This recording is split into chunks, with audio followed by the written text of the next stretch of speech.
স্বাধীনতার ঘোষক বীর মুক্তিযোদ্ধা শহীদ প্রেসিডেন্ট জিয়াউর রহমানের সুযোগ্য উত্তরসূরি আমাদের ভারপ্রাপ্ত চেয়ারম্যান জনাব তারেক রহমানের ৩১ দফা বাস্তবায়নের লক্ষ্যে ঢাকা মহানগর উত্তর বিএনপি আমিনুল ভাই সদস্য সচিব সহ সকল যুগ্ম আহ্বায়ক সদস্যদের নিয়ে জিয়া আন্তঃথানা ফুটবল টুর্নামেন্ট এর আয়োজন করেছে।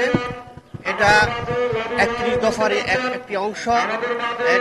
খেলাধুলার মাধ্যমে ৩১ দফার যে মেসেজটা সেটা জনগণের কাছে খুব দ্রুত পৌঁছে দেওয়ার একটা মাধ্যম।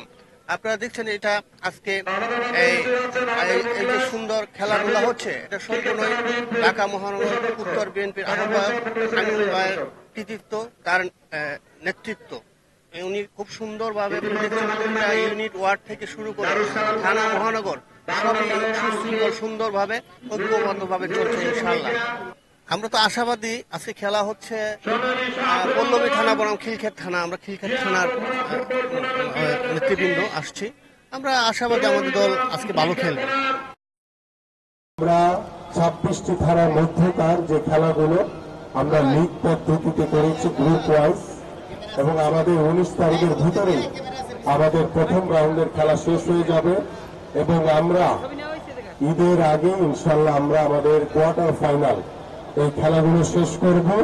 ঈদের পরে গিয়ে আমরা সেমিফাইনাল এবং আনুষ্ঠানিক বর্ণাঢ্যভাবে ইনশাল্লাহ আমরা আমাদের ফাইনাল খেলাটি অনুষ্ঠিত করব এবং ইনশাল্লাহ আমরা আশা করব যদি সুযোগ থাকে আমাদের মাননীয় ভারপ্রাপ্ত চেয়ারম্যান জনাব তারেক রহমান, তার অনেক ব্যস্ততা, সেই ব্যস্ততার ভিতরে তার কাছ থেকে যদি আমরা কিছু সময় নিতে পারি, আমি বিশ্বাস করি আমাদের এই টুর্নামেন্টকে আরো অনেক বেশি মহিমান্বিত করবে এবং আমরা আশা করছি আমাদের মাননীয় ভারপ্রাপ্ত চেয়ারম্যান মহোদয়ের উপস্থিতিতে ইনশাআল্লাহ আমরা ফাইনাল খেলাটি করতে পারবো এবং এই বিষয় নিয়ে তার সাথে কথা বলে তার কাছ থেকে সময় আমরা চাইবো ইনশাআল্লাহ।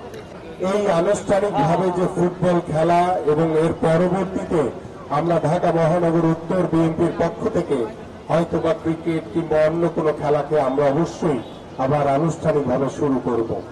তার অনেক স্বপ্ন রয়েছে, অনেক নতুনভাবে ঢেলে সাজানোর পরিকল্পনা রয়েছে।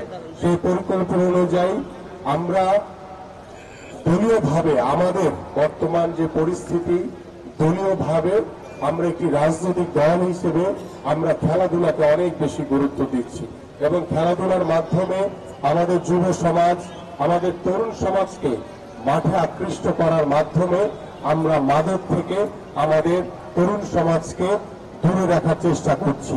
আমরা এই তরুণ সমাজকে খেলার মাঠে আনার মাধ্যমে একটি সুস্থ জাতি হিসেবে গড়ে তুলতে চাই।